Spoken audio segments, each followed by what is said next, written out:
This is Good Morning Mumbai with Hrishikesh. Good morning and happy Women's Day to all you ladies out there. Though I'm incredibly jealous, all the ladies at the radio station are getting together and going out and having a bit of a party, and the men are not invited. But I have a special Women's Day guest here in front of me to make up for that. It's Sue Turton. You know her as a war correspondent across channels, across decades, and some of her work has been absolutely stellar and exemplary. Hi, welcome to the show. How are you doing? I'm doing really well. I was worried you were going to give my age away there for a second. Not at all. But I have to say that you're taller than I expected you to be. You get that a lot from men, don't you? I get that a lot from men, yeah. I get a lot from people saying you don't look that tall on the TV. You don't, actually. I remember seeing an interview with Stuart, was it? And you weren't as tall as what you are right now. You know, John, so what have they been feeding you in the trenches? No, but you know, Jon Stewart, The Daily Show in the US, they have a very clever camera angle that when you walk on the studio set, they make it him look taller and you look shorter. We need to start doing something like that when we do these Facebook Lives and things like that, yeah?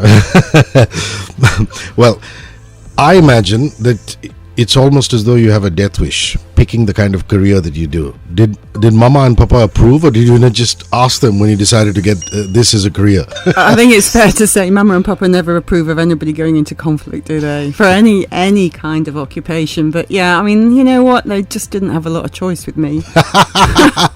So tell me the early days. I mean, there is no school for war journalism, is there? I mean, you just learn on the job. I mean, they can teach you journalism at traditional media schools, but what were the early days? Were you always convinced that this is where you want to be, in the front line of action, as opposed to a studio room? Yeah, really. I think at the age of 14, I decided that's what I wanted to do. I think I watched Kate Adie doing Tiananmen Square, and I kind of thought, yeah, that must be an extraordinary job. But the real inspiration for journalism was bullying.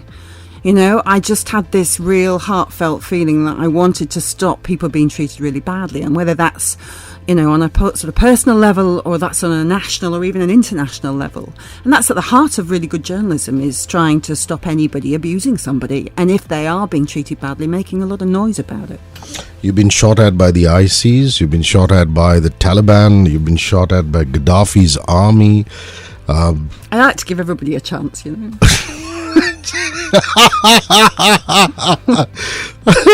That is the funniest thing I've heard all morning, perhaps all week. But yeah, it couldn't have been easy. Let's start with the ICs in particular. You know, this is not a conflict that anybody in their sane minds would want, and you've been out there in Syria. Yeah, talk to me about that. Yeah, I mean, you know, to be very serious, two colleagues of mine have had their heads chopped off by ISIS. They are the worst possible enemy that I think I've ever reported on. Well, I know I've ever reported on. And their brutality is incomparable, really. So when you go into a conflict zone where they are, you have to think triple hard about exactly where you're going to go and how to keep yourself as safe as possible. But they are such a dreadful influence that, you know, really, you can't walk away from that. That's probably one of the most important stories you could cover, and hopefully by exposing the pure brutality and the fact that this has got nothing to do with faith or religion. This is a bunch of nutters behaving in such an awful way, that needs to be exposed. And it's not as though wearing a helmet saying press or wearing a body jacket saying press helps you, you know. I don't think they care beyond a point, do they? No, I mean, at one point I think they were holding something like 25 journalists hostage, a lot of which was kept very secret, because the people didn't want to give them publicity for the fact they were holding them. And, you know, one of them, a colleague of mine called James Foley, a photographer, you know, he was brutally murdered by them. So they're using journalists in a way that's not really happened before. Usually when you're on in a conflict, like Afghanistan, you know, I could be as much with the Taliban talking to them as I could be talking to the foreign forces, because they both want to use journalists to get their message across. ISIS weren't like that. And has it been, and if you are able to talk about it, have there been instances where, you know, the espionage people, which is the CIA and the FBI and what is it called in the UK? MI5, MI6. Yes, very James Bondish. MI6, MI5. Do they ever get in touch and say, look here, you know, hung with the Al Qaeda operative. So give us some information. Does that happen? Yeah. It does, and we quite often take into these zones security experts with us who come as consultants, really. And often they're former SAS guys, former Special Forces guys. So I had one instance. We'd come out of Syria, and one of them came to me and said, "Can you give me all your contacts for the people we met with?" Because we were actually with a group called Jabhat al-Nusra, who were seen by the US as Al-Qaeda affiliates. Well, I was with them quite a lot, and they never chopped my head off. But he wanted all those contacts, and I had to turn around and say, if you cross that line as a journalist, you never come back from that. You can't be seen to be passing on information in that way, because then how will anybody ever trust you again? So yes, they have been in touch, and they've wanted various bits of information or various bits of contact, but you have to say no. A journalist, you've got to keep your sources very, very close to you. Otherwise, you ruin your reputation, and other people will think twice about wanting to talk to you. We're streaming live across the nation on www.onecast.in, numeral1cast.in, and online on your radio sets. It's 94.3 on the FM band right here in Mumbai City, and only if you're not driving. Statutory warning: if you're in the backseat of a chauffeur-driven car, or you're in a radio taxi, or at home or at the office where you don't have a radio set, we're streaming video live on facebook.com/radio1.mum, radio1.mum. In complete contrast to all the serious stuff we're talking about, it's the Beach Boys and fun. Back in a couple of minutes on our Women's Day special with Sue Turton. The Beach Boys, fun. The Women's Day special with Sue Turton, investigative war journalist in studio. She's doing a tour. Doing all these wonderful speeches and sessions and panel discussions, more conversation. This is Good Morning Mumbai with Hrishikesh. Well, on the lighter side, a tall, attractive Caucasian woman out in the trenches. Did the soldiers flirt an awful lot? Some people say to me, "Oh, mustn't it be difficult being a woman in these environments on the front line?" But sometimes you can work it in your favour. Yeah, I'm sure you did, Sue. Now listen, you were in the hot seat the day Gaddafi was caught and killed. Talk to me about the tense day that you spent, covering that. Yeah, I'd been in Libya throughout the revolution in the field for probably 7 months, and then I got pulled out to do some anchoring in the studio. Which was actually a bit of sports. I'm quite intrigued. Wow. Couldn't have been the cricket, could it? No, it wasn't the cricket that day. But I was sitting there. Else you'd be really famous in India, yeah? You know that. You know we're crazy about it. I there, didn't I? I'm so sorry about that. Continue. But there I was sitting, and suddenly I get in my ear, just ad-lib this. We're hearing there's a convoy just left Sirte that's been targeted by the forces, and somebody senior has been caught. So I ad-libbed that somebody senior had been caught, and then about 5 minutes later, again, in my ear, ad-libbed that we actually think it might be Colonel Gaddafi, and he's alive. So again, ad-libbed, and about 10 minutes later, okay, he's not alive anymore. So I then had to ad-lib the fact that he'd been caught and had been killed pretty much straight away.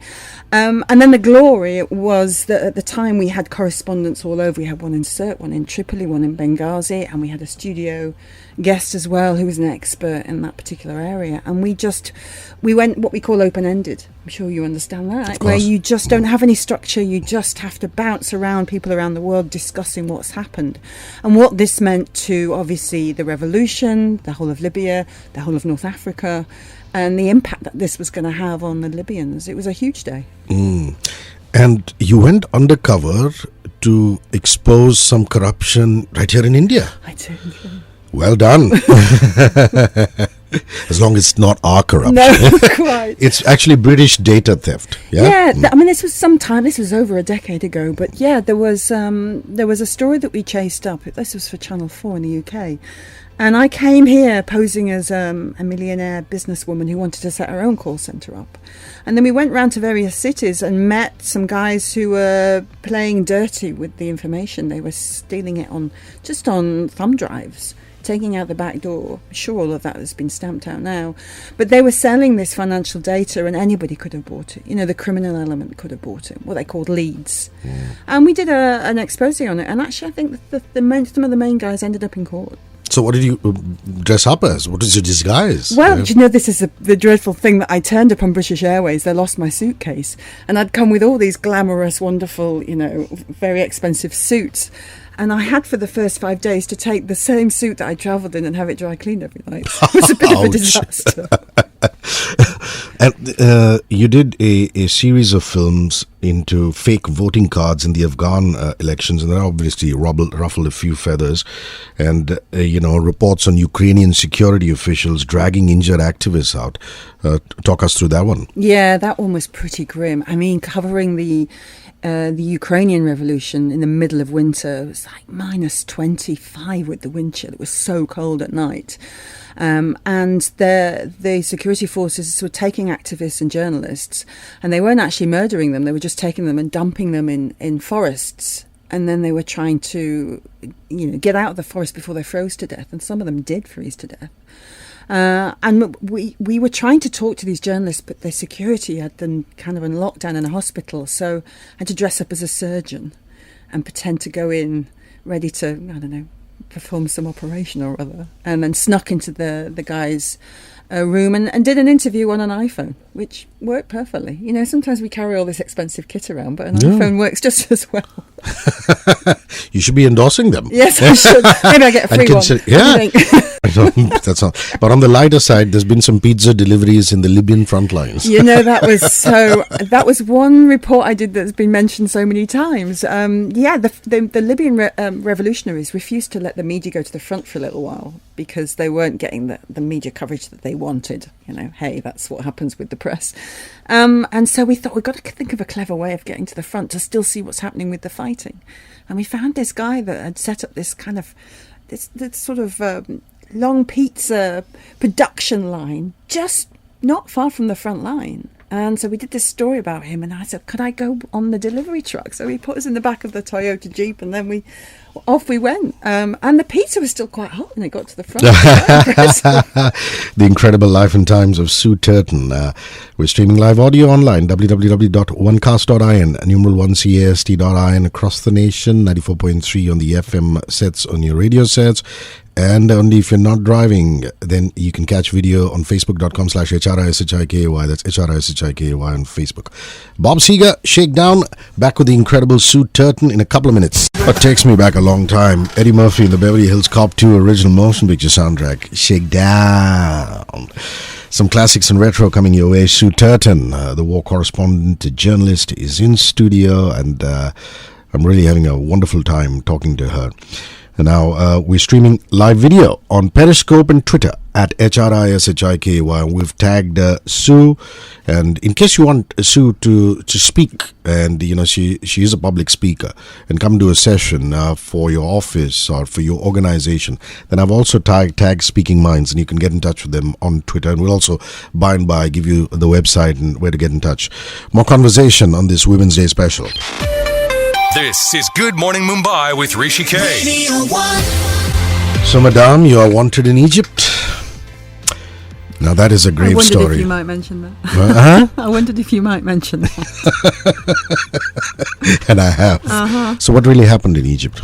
So, usual day job. We, covered events. We tried to do it as fairly and as transparently as possible. But the crackdown after the coup, when they removed Mohammed Morsi, the Muslim Brotherhood president, and the regime took back over, they were trying to shut up all the press. I'd actually already left when they came after myself and my colleagues, but 3 of the guys were still there. They threw them in jail, and then we went through this sham of a trial where they were tried in person and I was tried in absentia for terrorism offences, and they basically found us guilty. I got a 10-year sentence and they got 7 to 10 years. And the following over a year was about campaigning to try and get them out of prison. My God, that must have been stressful. So I'm just giving you the details. It's Mohammed Fahmy, Bahar Mohammed, and Peter Greste, is it? Yeah? Peter Greste, yeah, Australian. Yeah. They were jailed for 7 to 10 years, and the rest of them were convicted in absentia. So, like she said, 2 years of relentless campaigning, almost 400, 500 media interviews to get them. Now, Bahar and Mohammed are pardoned, but the rest of them are still convicted terrorists, according to Egypt, and the battle to clear the names continues. So, but other than that, just the fact the uprising was an incredible time, wasn't it? I mean, they call it the Intifada, right? The uprising. Just talk to me about the mood in that Arab Spring. Yes, there was so much enthusiasm and belief that this was going to lead to a better life. And, the Egyptian one, the Libyan one, was about people just getting up, standing on the streets and demonstrating. And it was pure at that point. But of course, especially in the Libyan one, that was hijacked by a more extreme group. And unfortunately, it left Libya in a worse state than before. And the one thing I'd point out with the Syrian one, I remember being in Syria early on, and they'd just taken to the streets and were going up against President Assad. And they turned to me and they said, why did the international community come to the help of the Libyans? And the NATO airstrikes did they start? And why is nobody helping us? And the only answer I could give them was oil. The Syrians didn't have it. And so the Syrians are still battling. And what's happening now in Syria is really breaking my heart. I've been in northern Syria, in Idlib, so many times. I've been protected by families there. And there's ethnic cleansing going on there now of people that stood up against Assad. And even places like hospitals that are supposed to be sacrosanct. It's a war crime when you bomb a hospital. But Assad's doing it almost weekly basis now, and nobody's stopping him. Jeez. Okay, let's lighten it up. A book for 20-year-olds. I know. What experience do you have in that department? Do you have some kids who are in that age? I tracked some down and asked them some questions, yes. Yeah, no, this was extraordinary. This came about because of Egypt, actually. Oh, it did? Okay. It's called Make Your Voice Heard. Is that it? No, it's actually called This Book Will Help You Change the World. Okay. Just a small, humble title. Yeah. Tell me about it. It was actually after the campaign we did to get the guys out of prison in Egypt became so viral, and we had to think of all different ways of trying to get publicity and get people behind us, that the publishers came and said, how do you fancy riding what's going on all over the world now about young people wanting to get out there and make a difference, make some noise?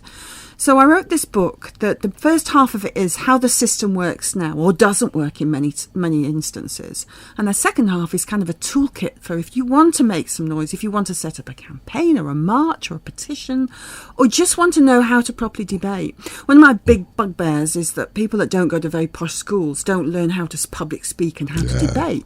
They're never taught it. And I wasn't. I went to a state school in the UK, was not a very good school. And the confidence that you need to believe that your opinion matters isn't really taught in not very good schools. And so I thought it was important to try and give people those tools, those skills. If you are annoyed and cross about something, how do you make some noise about it? And that's what the book's all about. Okay, you're not going to hear us for the next 10 minutes. We're going into some messages, but keep yourself busy. If you have any question or comment for Sue Turton, it's 1 space your comment or 1 space your message, your question, space your name to 53650. 53650 is the in-studio SMS line. On Twitter as well as Facebook, you go to the search bar, you type HRISHIKAY. Will pop up. You could tweet out your question or comment along with your name, or post in the timeline inbox along with your name, and facebook.com/radio1.mum, our official page. There again, pop a comment or question in the timeline inbox along with your name, and I'll bring it up on the show with Sue Turton. 9:27. My name is Hrishikesh. Back in a bit. 94.3 Radio 1. Republic are ready to go. I love my job. 9:39 in the morning after Chandramouli Venkateshan, who talked about career management yesterday, the CEO of Pidilite. We're talking about life management. Only the way a war journalist could teach us. So tell us. Sue Turton is here on the Women's Day special, and we're streaming audio live online across the nation, www.onecast.in. Come on, tell your friends and family across the country in other cities. And 94.3 on the FM band in your radio sets. And statutory warning, if you're not driving, you're at home, office, without a radio set, then we're streaming video live on Instagram at HRISHIKAY, and we've also tagged Sue on that one. More conversation. This is Good Morning Mumbai with Hrishikesh. Radio 1. Now, you won 2 Royal Television Society Awards for your investigative work at Channel 4 News, and this was about sports, and this is the kind of sports you were doing, as opposed to the cricket coverage that I was talking about. Yeah, I mean, it was underbelly of sport, really. That's the kind of stuff that they wanted. And one of those awards was for Olympic corruption. You remember there was a big exposure, really, that they called the Lords of the Rings, who were taking money for awarding certain cities the Olympics to be in their cities. And the other one was about racism in South African rugby. And, you know, rugby in South Africa was very much a white man's sport. The black guys were playing football. But this Soweto team had been playing in this all-white league. And they would rock up in their old jalopy with no money for decent boots or anything. And every year in this small league, they came last. And the one year that I was there, they got all the way to the semi-finals. So the report I did started with them winning the semis. And then they got into the final. And it was incredible to talk to these guys. Even on the rugby field, this was 10 years post-apartheid. There was still this incredible amount of racism going on. And it was all sort of sparked by the fact that it was just before the World Cup in Australia. And they had this training camp for the Springboks team, the national team, and a white player refused to share a room with a black player. And that's the whole thing had sparked from then. And weirdly, the spin doctor had resigned over it, wouldn't speak to any local press, but agreed to do an interview with me. And I think the reason that he'd done that was because I wasn't local.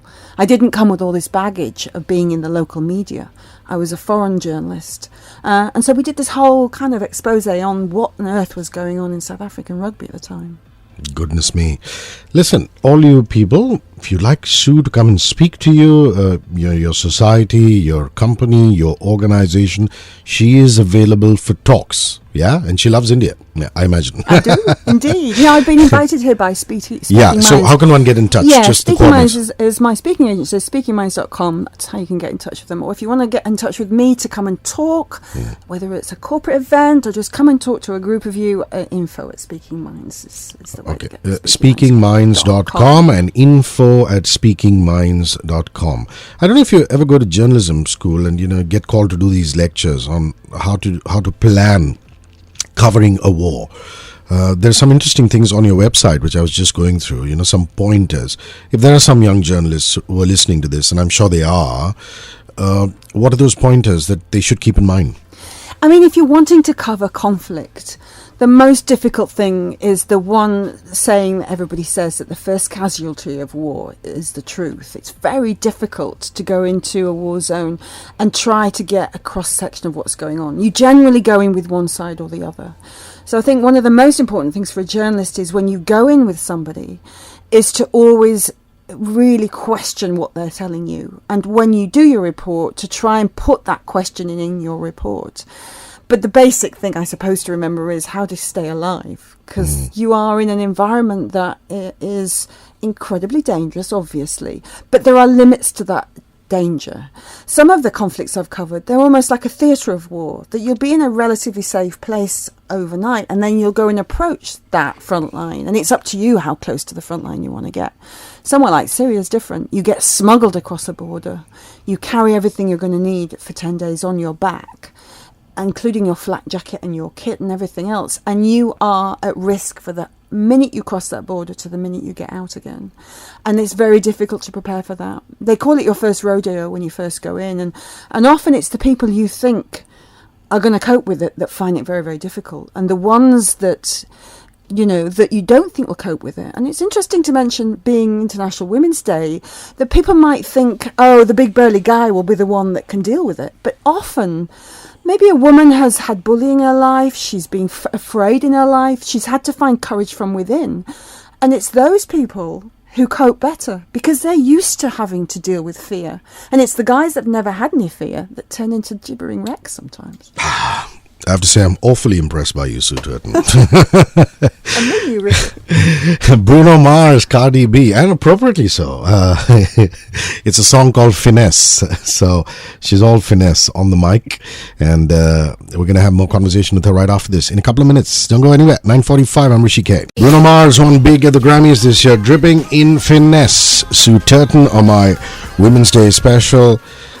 She's reported in conflict zones around the world. You know her from her days at Jazeera, and she's a war correspondent extraordinaire.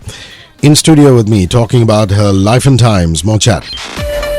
This is Good Morning Mumbai with Hrishikesh. Radio 1. So, when you're in a conflict zone, there are situations, especially human rights violations, which obviously, touch a chord. When do you know that you have to intervene or not intervene or just stay away? It is a question I get asked a lot, because you are seeing people who are in absolute dire need and who are suffering. But the thing you have to remember is to get you into that conflict zone has cost your channel a lot of money. All the backup, all the preparation, all the security.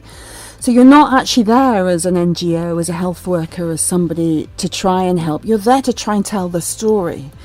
That doesn't mean to say sometimes you want to go that extra mile. There was one case when I was in northern Syria, and the doctor that I'd been sleeping on the floor of to try and say what was happening in his community, and they were being barrel bombed pretty much every day, in desperate need. And he said to me, I have virtually no medicine left.